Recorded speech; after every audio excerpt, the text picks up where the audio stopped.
SMPS। तो सबसे पहला पार्ट जो हमारा SMPS होता है वो कौन है, तो ये वाला है, इसको हम लोग बोलते हैं SMPS। ये दिख रहा है, इसको हम लोग बोलते हैं SMPS, ठीक है। Switch mode power supply. उसके बाद क्या लिखे हैं, उसके बाद मदरबोर्ड। ये जो यहाँ पे पूरा बोर्ड ये दिख रहा है, इसको हम लोग पूरे बोर्ड को बोलते हैं मदरबोर्ड, ठीक है। और इसी मदरबोर्ड से सारा जो कंपोनेंट होता है वो जुड़ा हुआ होता है, ठीक है। नेक्स्ट क्या लिखे, हार्ड डिस्क। हार्ड डिस्क देखो इसको बोलते हैं, या मोबाइल में मेमोरी कार्ड लगाते हैं उसी तरीके से ये है कंप्यूटर का मेमोरी कार्ड। जो भी डेटा स्टोर होता है इसी डिवाइस में स्टोर होता है, ठीक है। नेक्स्ट क्या है, रैम देखो इसको कहते हैं, ये यहाँ से ऐसे करेंगे तो ये हमारा रैम निकल जाएगा, ये जो दिख रहा है ये हमारा रैम है, ठीक है। और मदरबोर्ड में रैम का 4 स्लॉट है, इसमें 1 2 3 4, ठीक है। हम चाहें तो इसमें 2 4 6 8 GB रैम लगा सकते हैं, 2 GB का लगाएंगे, 4 लगाएंगे तो 4 8 16 और 4 20 GB लगा सकते हैं, 4 चौके 16 GB लगा सकते हैं, है ना। 8 GB इसी तरीके से हमको जितना लगाना है वो हम यहाँ पे लगा सकते हैं, ठीक है। इसको लगाने का तरीका होता है, देखो यहाँ पे ये कट है बीच में, ठीक है। अब ये जो बोर्ड होता है ये अलग अलग बोर्ड आता है, किसी किसी बोर्ड में ये 4 वो होता है, ये किसी किसी में 2 होता है, ठीक है, किसी किसी में 1 ही होता है, ठीक है। तो इसमें 4 है। अभी ये कट देखेंगे यहाँ पे, और ये इसका बीच का यहाँ पे देखो ये कट है ना, इसको मिलाएंगे ऐसे, मिल गया। अब इधर से एक बार जोर से ऐसे दबाना है और इधर से एक बार ऐसे दबाना है, ये लॉक हो गया। इसको निकालना है, यहाँ से ऐसे निकालेंगे, इधर से ऐसे करेंगे तो ये निकल गया। लगाना है, इसको यहाँ लगाएंगे ऐसे, इधर से दबाएंगे, अब इसको ऐसे खींचेंगे, कितना भी नहीं निकलेगा, ये लॉक हो गया, ठीक है। अब नेक्स्ट क्या लिखे थे, CMOS। तो देखो CMOS ये होता है हमारा, यहाँ पे जो बैटरी दिख रहा है इसको लोग CMOS बैटरी बोलते हैं, ठीक है। एक बैटरी मेरा पैकेट में होगा, राजू देखो ये जो बैटरी होता है इसको हम लोग बोलते हैं CMOS बैटरी। इसका फुल फॉर्म होता है कॉम्प्लीमेंट्री मेटल ऑक्साइड सेमीकंडक्टर, ठीक है। इसका काम होता है मदरबोर्ड में, ये क्यों लगता है, ये लगता है डेट और टाइम के लिए, ठीक है। जो कंप्यूटर में हमको डेट और टाइम दिखाई देता है वो इसी के मदद से दिखाई देता है, ठीक है। अगर ये ख़राब रहेगा तो कभी भी हमारा कंप्यूटर में डेट और टाइम सही नहीं दिखेगा, ठीक है। नेक्स्ट क्या लिखा है, CPU जो होता है इसके अंदर लगा हुआ होता है, ठीक है। देखो स्क्रू ड्राइवर देखो,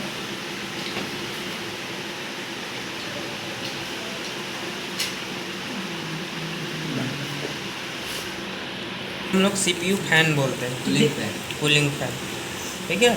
और नीचे यहाँ पे ये होता है हमारा CPU, ये जो है ये कंप्यूटर का CPU, मेन जो CPU होता है यही होता है, ठीक है। जो कंप्यूटर में बैठते हैं दिखा देते हैं ये CPU है, तो वो CPU नहीं होता है, ये होता है हमारा कैबिनेट। इसके अंदर निकालेंगे जो भी, ठीक है, इसके अंदर जो भी पार्ट्स होता है, और उसी इसमें एक मदरबोर्ड होता है, ये मदरबोर्ड, और इसी मदरबोर्ड में ये CPU लगा हुआ होता है, इसी को हम लोग कहते हैं CPU, ठीक है।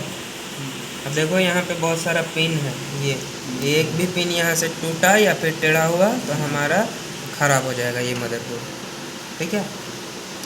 तो इसको हम लोग बहुत ही सावधानी से लगाते हैं। यहाँ पे देखो ये कट का निशान है और यहाँ पे कट का निशान है, इसको हम लोग मिलाते हैं ये कट से, और इसको ऐसे यहाँ पे लगा के और इसको रखते हैं ऐसे। अगर उल्टा रख दिए, ऐसे नहीं रख के ऐसे रख दिए, ऐसे, और ऐसे मान लो ऐसे दबा दिए तो हमारा जो पिन है सारा पिन टेढ़ा हो जाएगा नीचे, और मेरा मदरबोर्ड ख़राब हो जाएगा, ठीक है। इसीलिए इसमें बहुत ही इसको ध्यान से हम लगाते हैं। ये कट को ऐसे मिलाएंगे और यहाँ पे ऐसे लगाएंगे, और इसको ऐसे फिर लगाते हैं, और फिर इसको हम ऐसे पिन को ऐसे यहाँ फंसाते हैं। खोलना है इसको, यहाँ से ऐसे खोलते हैं और ये ऐसे निकलता है, और फिर इसको निकालते हैं, ठीक है। ये हमारा प्रोसेसर है, इसी को कंप्यूटर का दिमाग बोलते हैं, ठीक है। जो भी हम डेटा, जो भी हम काम करवाना चाहते हैं सीपीयू से, वो काम करवाने के लिए जो इनपुट देते हैं, सबसे पहले यहाँ पे आता है वो प्रोसेस होने के लिए, उसके बाद हमको रिज़ल्ट मिलता है। ठीक है। नेक्स्ट क्या लिखें? Cooling fan. Cooling fan. देखो कूलिंग फैन ये है, ठीक है। कूलिंग फैन ये है, ये सीपीयू के ऊपर ऐसे लगता है, ठीक है। और ये इसलिए लगता है क्योंकि जब कंप्यूटर स्टार्ट होता है, जैसे ही हम कंप्यूटर में कोई भी काम करना शुरू करते हैं, ये बहुत ज़्यादा हीट होता है, ठीक है। इतना ज़्यादा हीट होगा कि जैसे स्टार्ट किया, मतलब कि 1 मिनट बाद यहाँ पे रखोगे यहाँ पे उंगली, तो ये तुम्हारा उंगली को जला देगा, इतना ज़्यादा ये हीट होता है, ठीक है। इसीलिए इसको ठंडा करने के लिए इसके ऊपर इसको लगाया जाता है, ठीक है। जैसे ही कंप्यूटर स्टार्ट होता है, ये घूमना शुरू हो जाता है, उसका हीट को ये बाहर निकाल देता है, ठीक है। इसको हम लोग बोलते हैं, ये जो एल्यूमिनियम यहाँ पे लगा है, इसको बोलते हैं हम लोग हीट सिंक, ठीक है। और ये पूरा कूलिंग फैन है, और ये एल्यूमिनियम है, और एल्यूमिनियम और ये सीपीयू है। सीपीयू के यहाँ पे ऊपर में एक पेस्ट लगाया जाता है, उसको हम लोग थर्मल पेस्ट बोलते हैं, ठीक है। वो पेस्ट क्या करता है? वो पेस्ट होता है हीट को एक जगह से दूसरे जगह ट्रांसफ़र करता है, ठीक है। मान लो एक लोहा का रड है यहाँ से यहाँ तक, ठीक है। अब यहाँ पे अगर हम हीट करेंगे तो यहाँ तक हीट पहुँचने में क्या होगा? टाइम लगेगा, ठीक है। यहाँ हीट नहीं आएगा जल्दी, ज़्यादा देर इसको हीट करेंगे, बहुत ज़्यादा देर, तो हल्का फुल्का यहाँ पे आएगा, ठीक है। तो यहाँ पे ये जो पेस्ट लगता है वो क्या करता है? हीट को यहाँ से यहाँ तुरंत पहुँचा देता है। अगर हम यहाँ पे पेस्ट लगा देंगे, ठीक है, यहाँ पे पेस्ट लगा देंगे, यहाँ हीट कर रहे हैं तो ये हीट को तुरंत यहाँ पहुँचा देगा, यहाँ भी वो हीट हो जाएगा, ठीक है। तो ये पेस्ट क्या करता है? इसके अंदर जो पेस्ट लगता है वो कोलगेट के टाइप से होता है, एक पेस्ट यहाँ पे लगाते हैं हम। वो क्या करता है? जैसे ही पावर हम देते हैं सीपीयू का, जैसे ही ये हीट होता है, इसके हीट को इसमें पहुंचा देता है, ठीक है।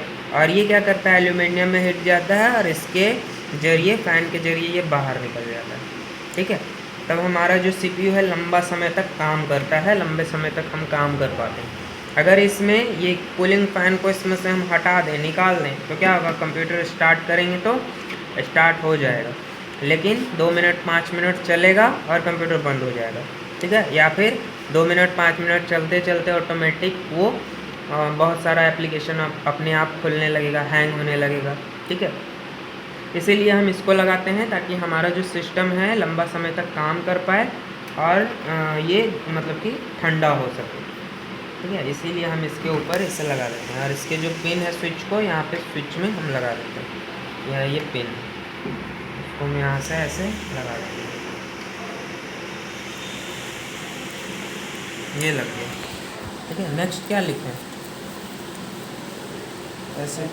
हाँ, साटा केबल। ये है हमारा साटा केबल, इसको हम लोग बोलते हैं साटा केबल, ठीक है।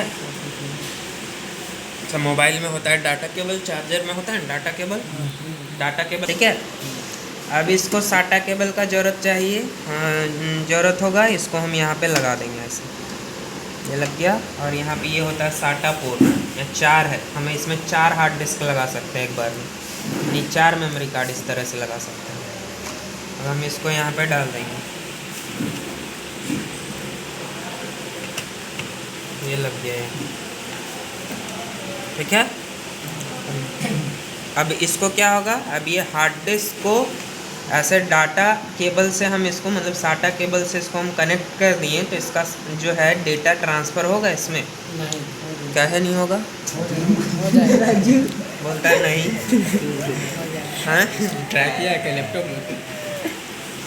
साटा केबल से इसका जो डेटा है वो ट्रांसफ़र हो जाएगा, लेकिन ये ट्रांसफ़र तभी होगा जब ये जो हार्ड डिस्क है ये ऑन होगा, इसको बिजली का करंट मिलेगा। बिजली का पावर कौन देगा इसको? ये एसएमपीएस देगा, ठीक है। इसको बिजली का पावर देगा, ये ऑन होगा, उसके बाद ये डाटा को ट्रांसफ़र करेगा यहाँ से सीधे मदरबोर्ड में, मदरबोर्ड से सीपीयू में आएगा, सीपीयू के बाद ये रैम में जाएगा चलने के लिए, ठीक है। तो एसएमपीएस, अब देखो ये जो हार्ड डिस्क होता है, तो सीडी ड्राइव देखा है? सीडी ड्राइव कैसा होता है? उसमें सीडी डालते हैं, उसी तरीके से इसमें एक सीडी टाइप से छोटा सा प्लेट लगा हुआ रहता है, ठीक है। और जैसे इसमें बिजली का करंट जाता है, घूमना स्टार्ट हो जाता है, जैसे हमारा सीडी ड्राइव काम करता है, घूमता है, उसके बाद उसका सीडी का डेटा हमारे कंप्यूटर में आता है। उसी तरीके से इसमें भी एक CD टाइप से उसमें एक प्लेट लगा हुआ है। जैसे पावर जाता है ये घूमना शुरू हो जाता है, ठीक है। ये है हार्ड डिस्क, ठीक है। तो यहाँ पे इसका जो है ये छोटा सा प्लेट गोल लगा हुआ रहता है। जैसे पावर जाता है ये घूमना स्टार्ट हो जाता है और फिर डाटा इससे ट्रांसफ़र होके हमारे मदरबोर्ड में आता है और CPU में जाके फिर CPU में आने के बाद ये रैम में आता है और फिर हमें मॉनिटर में दिखाई देता है, ठीक है। अब कंप्यूटर में जो भी डेटा होता है वो कहाँ स्टोर होता है, इसी डिवाइस पे स्टोर होता है, ठीक है। अदर और कहीं भी जगह नहीं होता है जहाँ डेटा स्टोर हो। अगर हम इसको ही निकाल देंगे तो हमारा कंप्यूटर ऑन ही नहीं होगा। ऑन होगा लेकिन हमको स्क्रीन में बायोस स्क्रीन दिखेगा नहीं, बेसिक इनपुट आउटपुट सिस्टम कुछ लिख करके दिखाई देगा, ठीक है। ये हार्ड डिस्क में ही सारा डेटा, जो भी एप्लीकेशन हमारा है, जो भी सिस्टम सॉफ्टवेयर है, जो भी वीडियो फोटो डॉक्यूमेंट कुछ भी है, सारा इसमें स्टोर होता है और कहीं भी स्टोर नहीं होगा इसमें, ठीक है। अब जैसे ही कंप्यूटर का हम पावर ऑन करते हैं, पावर बटन दबाते हैं, तो क्या होता है, सबसे पहले सिस्टम सॉफ्टवेयर चालू होता है कि एप्लीकेशन सॉफ्टवेयर चालू होता है? सिस्टम चलता है। क्या चालू होता है? विंडो चालू होता है। तो विंडोज़ का डेटा किस में है? इसमें। इससे क्या करता है CPU, इससे कनेक्शन बनाता है। इसमें बहुत सारा डेटा है, इसमें हमारा वीडियो भी है, फोटो भी है, डॉक्यूमेंट भी है, ऑपरेटिंग सिस्टम भी है, MS वर्ड भी, एक्सेल है, पावर पॉइंट है, फोटोशॉप है, जितना भी एप्लीकेशन डाले सब इसमें, ठीक है। जैसे ही हम पावर स्टार्ट करते हैं सबसे पहले इससे कनेक्शन बनाता है CPU और इसमें से ढूंढता है कि ऑपरेटिंग सिस्टम का डेटा इसमें कहाँ। ऑपरेटिंग सिस्टम के डेटा को ये उठाता है और ये क्या करता है, रैम में चलने के लिए भेजता है। तो हमको स्क्रीन पे विंडोज़ ओपन होता हुआ दिखाई देता है, ठीक है। तो सारा डेटा है किसमें, इसमें है। अगर बोला जाएगा कि आपको एक कंप्यूटर से डाटा चुरा करके लाना है कोई कंपनी का, तो आप क्या कीजिएगा, कंप्यूटर उठा के लाइएगा नहीं, केवल हम इसको ले आएंगे खोल करके, हमारा काम हो जाएगा। हमको CPU पूरा लाने का ज़रूरत नहीं। और ये हम हार्ड डिस्क किसी भी सिस्टम में लगा सकते हैं। यहाँ जो भी सिस्टम दिख रहा है हम किसी भी सिस्टम में लगा करके ऑन कर सकते हैं और इसका जो भी डेटा है हम देख सकते हैं, ठीक है। सारा डेटा किस में है, इसमें, ठीक है। समझ में आ गया। अब ये भी जैसे हमारा मेमोरी कार्ड होता है 2 GB 4 GB 8 GB 32 GB 16 GB, ठीक है, उसी तरीके से ये हार्ड डिस्क भी होता है। देखो यहाँ लिखा हुआ कितना, 160 GB। ये हमारा कितना का है, 160 GB का। ये 80 GB का भी आता है, 320 GB का भी होता है, 500 GB का भी होता है, 1 TB का भी होता है, ठीक है। लेकिन इसका साइज नहीं बढ़ता है। जैसे मेमोरी कार्ड 2 GB का भी खरीदेगा तो उतना ही बड़ा मिलेगा, 4 GB का भी खरीदेगा तो उतना ही बड़ा मिलेगा। इसी तरीके से इसको हम 500 GB का भी खरीदेंगे तो इतना ही बड़ा हमको मिलेगा, ना ही उसका वजन बढ़ेगा ना ही कुछ बढ़ेगा, सेम होगा, ठीक है। 1 TB का भी खरीदेंगे तो इतना ही बड़ा होगा, ठीक है। तो समझ में आ गया। नेक्स्ट क्या लिखे हैं, देखो CD रोम। देखो यहाँ पे ये लगा हुआ है, इसको हम लोग बोलते हैं CD रोम। यहाँ से बटन दबाएंगे तो ये निकलेगा यहाँ से, ठीक है। हाँ, ये होता है DVD CD हम डालने के लिए ये CD रोम का यूज़ करते हैं। इसको हम लोग बोलते हैं compact disc, read only memory, ठीक है। नेक्स्ट क्या लिखे हैं, तो साउंड कार्ड हम लोग लगाते हैं इस जगह पे। ये जो स्लॉट दिया हुआ है, ये 2 स्लॉट, यहाँ पे हम लोग साउंड कार्ड लगाते हैं। ये है रैम स्लॉट, यहाँ पे रैम लगाते हैं, ठीक है। अब साउंड कार्ड जो आता है वो इसी के जैसा होता है। इसी तरीके से एक कार्ड होता है, उस कार्ड को हम यहाँ पे ऐसे लगा देते हैं, ठीक है। अब साउंड कार्ड का यूज़ किस लिए करते हैं हम लोग, जो वीडियो एडिटिंग का काम करता है, फ़ोटो एडिटिंग का काम करता है, वो लोग ये साउंड कार्ड का यूज़ करते हैं, ठीक है। हाँ, हाई डेफिनेशन ऑडियो को सुनने के लिए, ठीक है। 2 स्लॉट होता है, 2 साउंड कार्ड लगा सकते हैं। अब ये जो होता है ये हमारा होता है ग्राफिक कार्ड स्लॉट, ठीक है। इसमें हम लोग ग्राफिक कार्ड लगाते हैं। अब ग्राफिक कार्ड क्या होता है, ग्राफिक कार्ड का यूज़ क्या होता है ग्राफिक कार्ड, ग्राफिक कार्ड को हम लोग कहते हैं GPU भी, ठीक है। ये हमारा क्या है, CPU, यहाँ जो लगता है उसको हम लोग कहते हैं GPU। GPU का full form graphical processing unit, ठीक है। यानी कि कंप्यूटर में अगर हमको हाई डेफिनेशन का गेम खेलना है, वीडियो एडिटिंग करना है, तो उसके लिए क्या होता है, हम लोग ग्राफिक कार्ड का यूज़ करते हैं। अगर हम ये सब सिस्टम में बिना ग्राफिक कार्ड के हम हाई डेफिनेशन का गेम खेलना चाहेंगे, वीडियो एडिटिंग करना चाहेंगे, प्रीमियर प्रो हो गया, फोटोशॉप हो गया, फिल्मोरा जैसा एप्लीकेशन हम इसमें चलाना चाहेंगे तो नहीं चलेगा इसमें, ठीक है, सिस्टम हैंग हो जाएगा, ठीक है, क्योंकि ये जो बना है मदरबोर्ड ये नॉर्मल काम को करने के लिए बना है। ये जो सीपीयू होता है और ये जो जीपीयू होता है दोनों कंप्यूटर का ब्रेन होता है, ठीक है।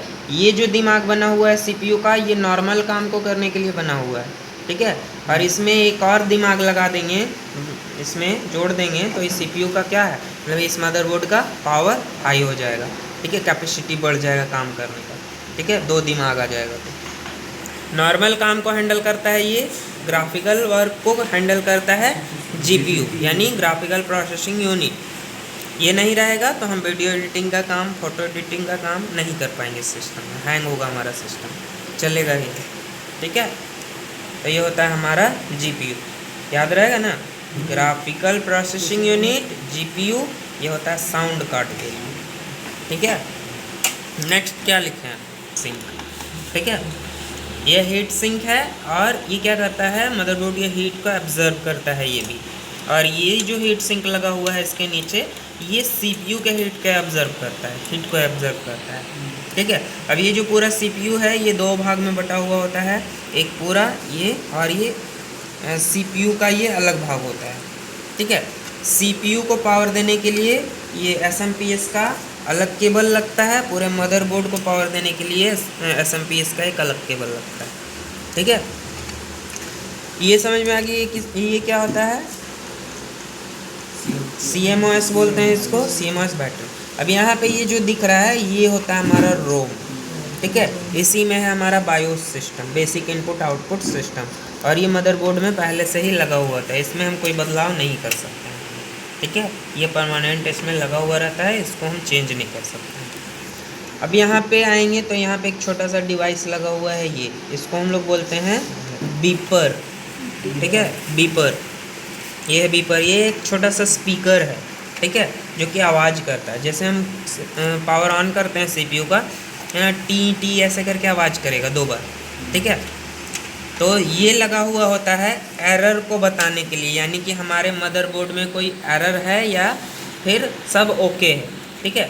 अगर हम जैसे पावर बटन दबाएं और ये बार बार आवाज़ करने लगा, T T T T T ऐसे आवाज़ कर रहा है, तो मतलब हमारे मदरबोर्ड में कुछ ना कुछ प्रॉब्लम है, हमारा सीपीयू स्टार्ट नहीं होगा, ठीक है। अगर ये 1 से 2 बार आवाज़ किया और बंद हो गया मतलब सब कुछ ओके है, आपका सिस्टम अब स्टार्ट होगा, ठीक है। तो ये चीज़ ये बताता है, ठीक है।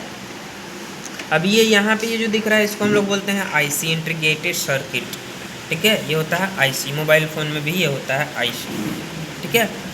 अब यहाँ पे ये जो छोटा छोटा ये सब दिख रहा है ये सब ये जो दिख रहा है इसको हम लोग बोलते हैं कैपेसिटर, ठीक है, ये है। और ये सब जो दिख रहा है छोटा छोटा इधर ये सब होता है हमारा डायोड, ठीक है, ये सब। तो रोम क्या होता है, एक चिप होता है जिसमें बायोस सिस्टम डला हुआ रहता है,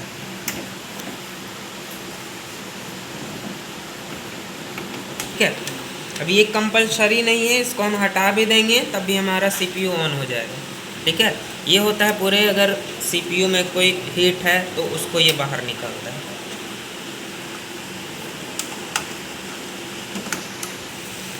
ये इसका भी अलग अलग टाइप आता है, ठीक है।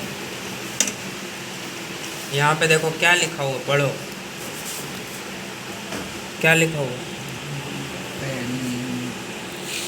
पेंटियम लिखा हुआ है, इंटेल पेंटियम प्रोसेसर, यानी कि ये जो प्रोसेसर है इंटेल का पेंटियम प्रोसेसर है, और जो पेंटियम प्रोसेसर होता है वो सिंगल कोर प्रोसेसर होता है, ठीक है। प्रोसेसर जो होता है वो अलग अलग टाइप का होता है, जैसे सिंगल कोर, डुअल कोर और quad core, hexa core, octa core, ठीक है, और डेका कोर, ये 5-6 प्रकार का ये सीपीयू होता है, ठीक है। तो ये जो है इंटेल कंपनी का सीपीयू है और ये सिंगल कोर प्रोसेसर है, यानी कि इसमें एक ही कोर है। एक कोर मतलब क्या होता है, लेयर काम करने का क्षमता है इसका, ठीक है, यानी कि एक बार में ये सिंगल काम को कर सकता है, नहीं एक ही काम को पूरा करेगा। 2-3 काम को एक साथ हम करना चाहेंगे तो ये हैंग होने लगेगा, ठीक है। ये पेंटम का जो प्रोसेसर होता है सिंगल कोर प्रोसेसर होता है, ठीक है। इसके बाद इंटेल का आता है इससे ऊपर का, जिसको हम लोग बोलते हैं डुअल कोर प्रोसेसर, ठीक है। जो कि डुअल कोर या फिर कोर टू डुओ प्रोसेसर होता है, वो होता है डुअल कोर प्रोसेसर। उसमें हम एक बार में 1-2 काम कर सकते हैं, माने इससे ज़्यादा काम हम उसमें कर सकते हैं, ठीक है। इसके बाद इंटेल का आता है इसके बाद ऑक्टा कोर प्रोसेसर आता है, ठीक है, यानी जिसमें 4 कोर होता है, ठीक है।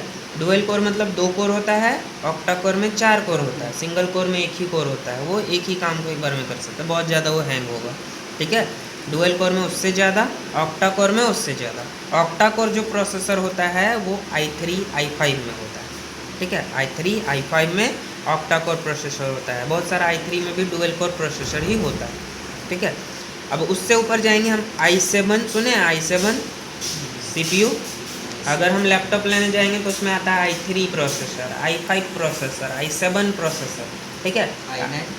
i9 भी प्रोसेसर अभी आ गया है, ठीक है।